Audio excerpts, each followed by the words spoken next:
Ultimamente eu venho fazendo uma releitura de um personagem que muitos que me acompanham recordam, os que são mais jovens não, mas com certeza aqueles que estão mais dentro da vida da igreja sabem que ele fez parte de forma, eu diria assim, muito grandiosa da vida da igreja no final do século XX, entrando para o século XXI, que é o Papa João Paulo II.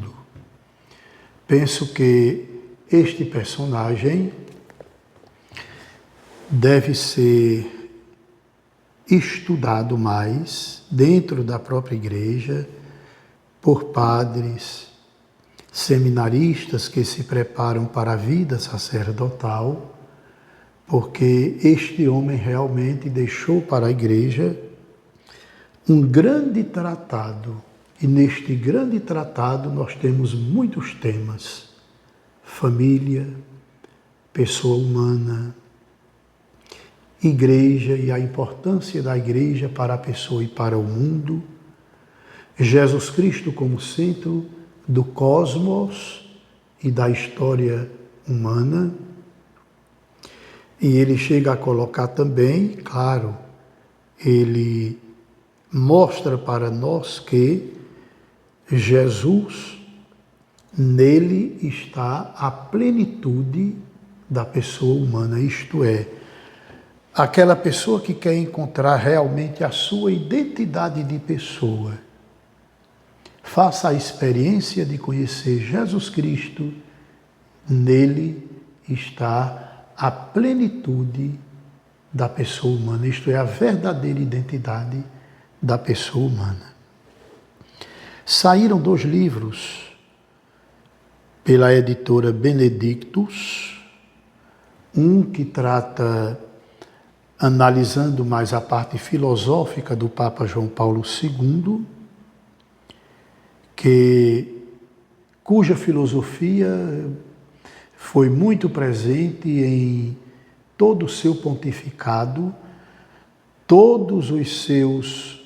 quase todos os seus pronunciamentos, porque sua filosofia existencialista tem como centro a pessoa.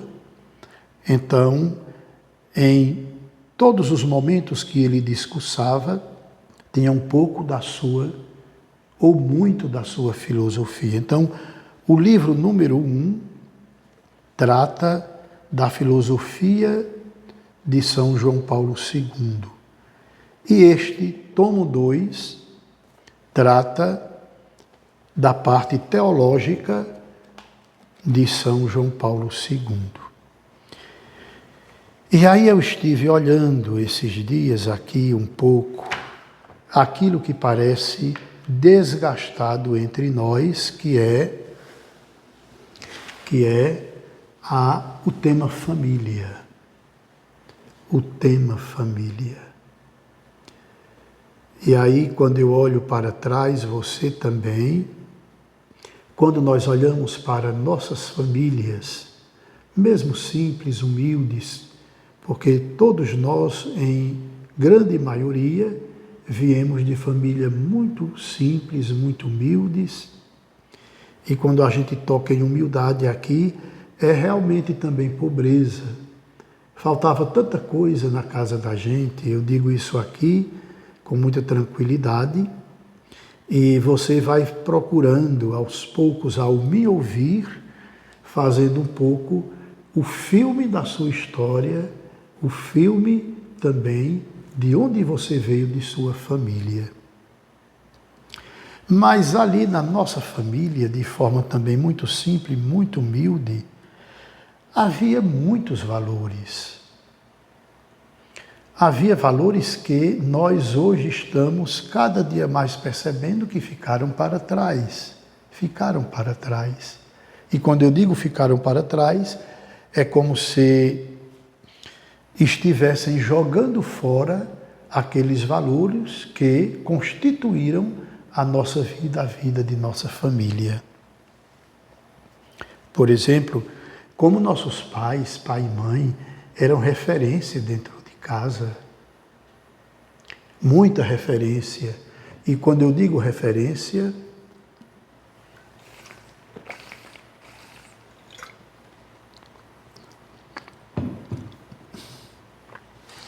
é realmente o respeito que nós tínhamos para com os nossos pais, a reverência.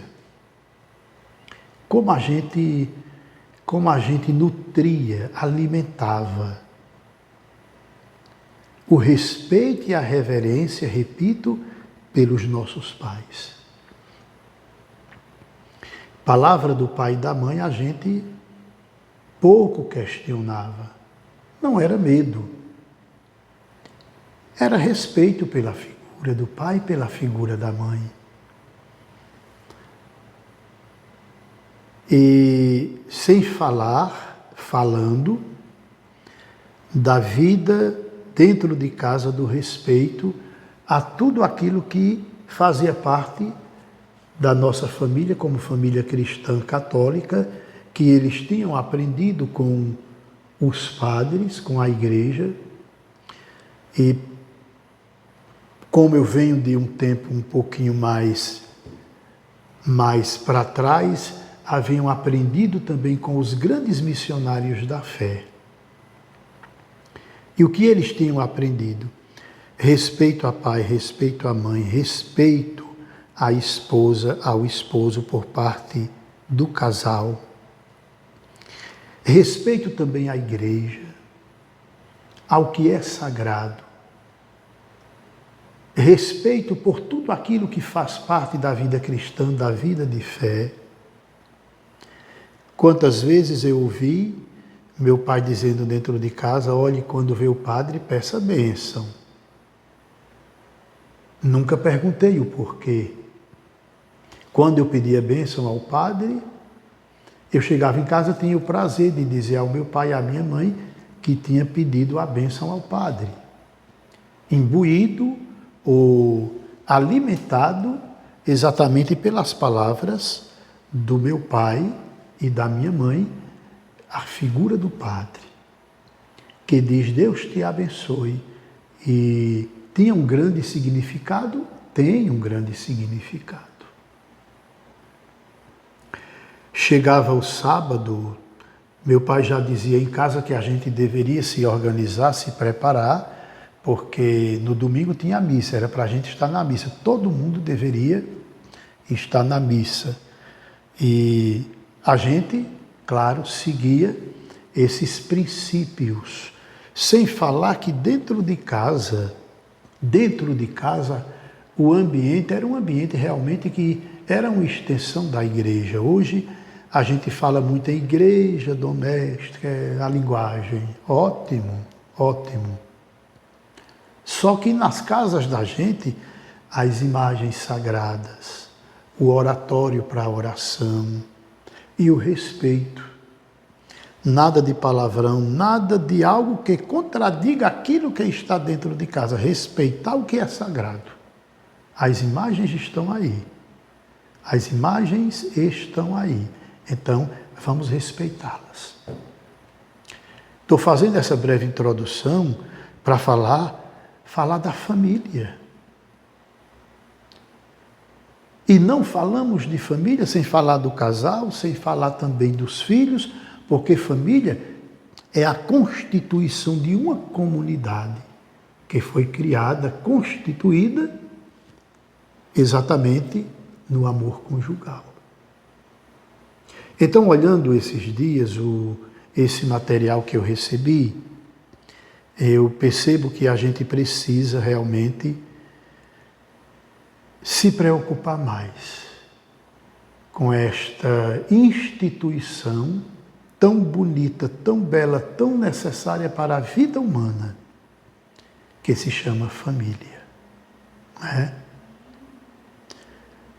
O jovem que namora, que noiva, se prepara para o matrimônio, procurar conhecer a beleza do matrimônio, e a beleza da família.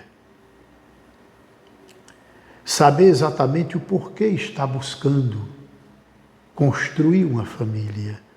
Porque casamento realmente tem que ser vocação. Vocação para quê? Para o amor. Casamento é vocação para o amor. Família, construir família é vocação para o amor. Por quê? A família é resultado primeiro do amor de duas pessoas que se conheceram, se identificaram. E depois de um tempo de convivência, de conhecimento, conhecimento nas suas emoções, seus temperamentos, temperamento de um, do outro, perceberam que há possibilidade de abraçarem a vida os dois, um ao lado do outro, e celebrarem o amor conjugal. E aí vem todo o trâmite, é claro, tanto civil, religioso, e ali constitui a família. Constitui a família. Isto é, constitui primeiro o casal, e como consequência do amor dos dois vem os filhos. É claro que às vezes acontece de já estarem numa convivência e não terem nem o religioso nem o civil, mas é uma família, merece respeito. E tem que ter respeito, tem que tratar como tal. Família. Mas aí com o tempo muitos chegam também querendo solidificar de forma sacramental e também diante do Estado, com as leis do Estado, e aí dão mais alicerce à vida dos dois e à vida dos filhos. Mas a importância que é a família, importância para ela própria e importância para a sociedade. Então, o casamento deve ser, acima de tudo, vocação para o amor. Por quê? Os dois que se conheceram, que começaram a namorar, vão partilhar a vida um com o outro, a vida dos dois. E aí tem que ter amor, tem que ter respeito humano, tem que haver respeito humano, tem que haver aquela solidariedade que deve ser intrínseca no coração dos dois, para que possam partilhar a vida todos os momentos. Todos os momentos da existência dos dois. No conhecimento, na paciência, no perdão muitas vezes, fazendo refeição juntos, partilhando a vida juntos. Então a vocação para o amor. Partilhar o amor que se doa, que se entrega. Casamento é isso, é amor que se doa, é amor que se entrega.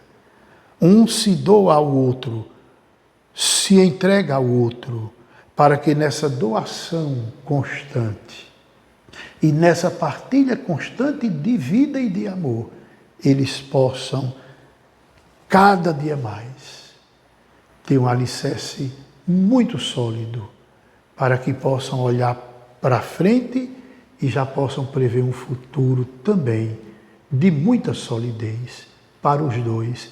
E é claro, como resultado também, os filhos que virão como resultado do amor dos dois. Quem é egoísta, não case, não case. Quem não sabe partilhar a vida, partilhar o amor, não case. Quem não tem capacidade psicológica para partilhar a vida, partilhar o amor, partilhar o carinho, partilhar a existência, cada momento da vida, não case, porque não vai dar certo.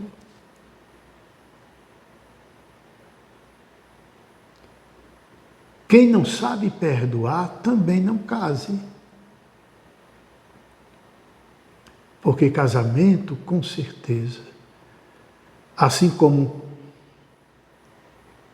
os dois terão oportunidades de partilhar o amor e de se doarem, com certeza vai haver momentos também de os dois se desculparem ou de se perdoarem. Então, amor acima de tudo na vida matrimonial. Não pode alguém querer casar porque de repente veio ali um insight e aí de repente também decidiu que quer casar. Não. Casamento é experiência de amor, é experiência de doação, é experiência de partilha. Quem não tem capacidade de abrir o coração para o outro não deve entrar na fileira desta instituição que é o matrimônio. Não. É preciso aprender que o casamento é vocação para o amor. E isto a gente deve dizer nos nossos grupos, quando somos chamados para alguma palestra. Nós devemos conversar em casa também, aqueles que são casados um com o outro na presença dos filhos, para que os filhos também possam ir sendo educados para o amor, porque assim a gente vai criando uma cultura de amor e de partilha e vendo que o matrimônio é esta beleza, esta maravilha de alguém que realmente é capaz de viver a poesia da vida nesta unidade perfeita que é o matrimônio para a construção de uma família.